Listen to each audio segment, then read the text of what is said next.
नमस्कार।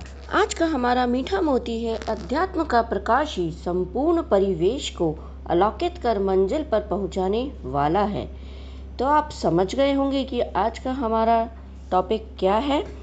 तो आज हम जानेंगे ज्ञान। ज्ञान क्या है? ज्ञान यूं तो देखिए, आज के समय में ज्ञान की कमी नहीं है।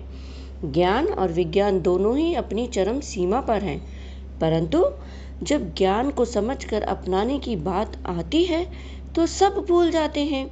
दूसरों को बांटने के लिए बहुत ज्ञान है। विज्ञान का ज्ञान भी हमारे एक ही जन्म के साथ रहता है। हमारे पास विज्ञान का था भंडार होने के बाद भी हमें सही ज्ञान नहीं है।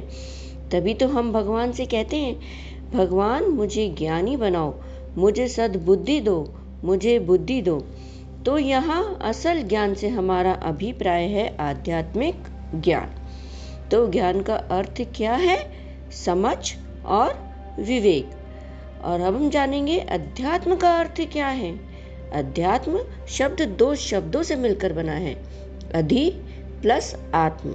इसका अर्थ है जो आत्मा के अधिपत्य में रहता हो, अर्थात आत्मा का विकास करने वाले ज्ञान को आध्यात्मिक कहते हैं। तो आगे बढ़ते हैं।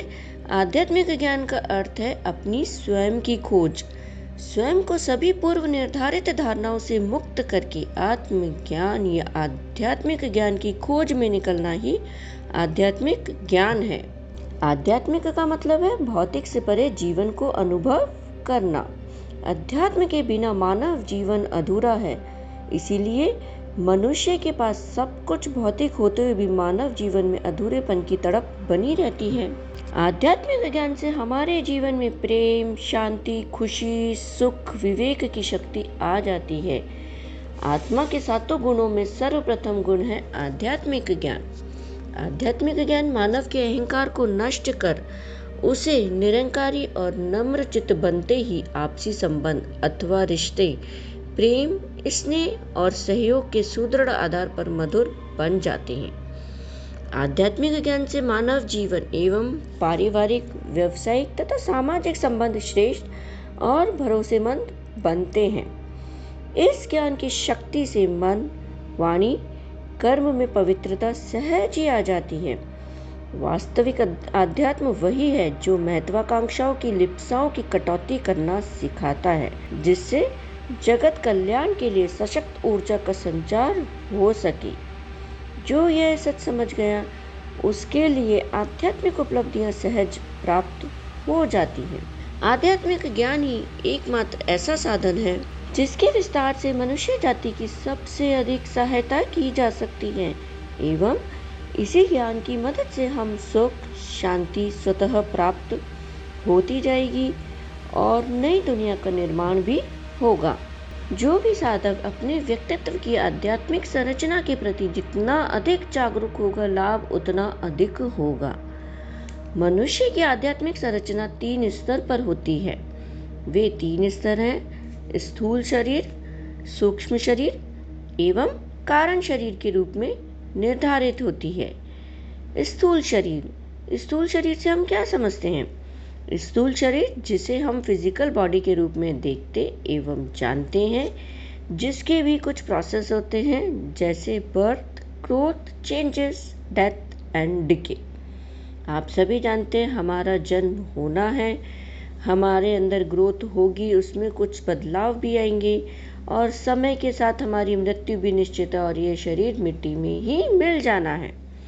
सूक्ष्म शरीर जिसे हम एस्ट्रल बॉडी के नाम से जानते हैं, सूक्ष्म शरीर में प्लेजर्स एंड पेन्स फील होते हैं। सूक्ष्म ही शरीर ही वो हिस्सा है जहाँ हमें दुख, दर्द, सुख, खुशियाँ सब महसूस होती हैं। कारण शरीर जिसे हम कैजुअल बॉडी भी कहते हैं, जो कि हम सभी की आत्मा शक्ति को दर्शाती है।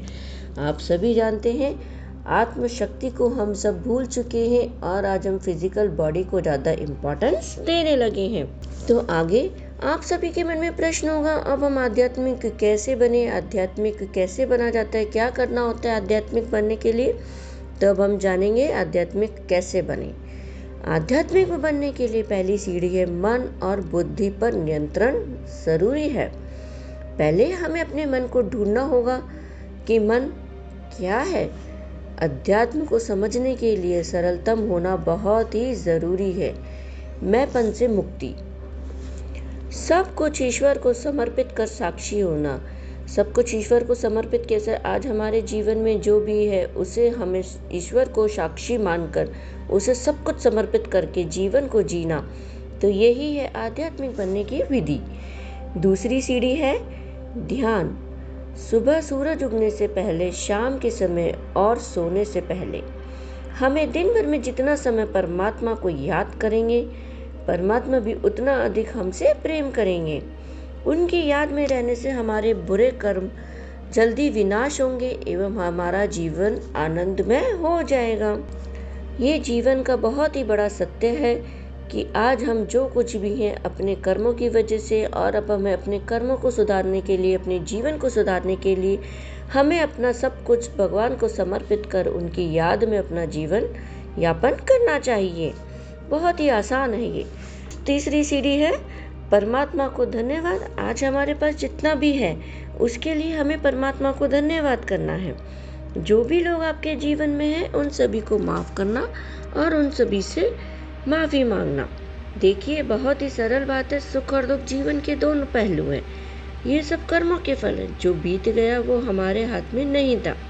कल क्या होगा इसका हमें पता तो नहीं है, पर हमारे आने वाला कल हमारे हाथ में है।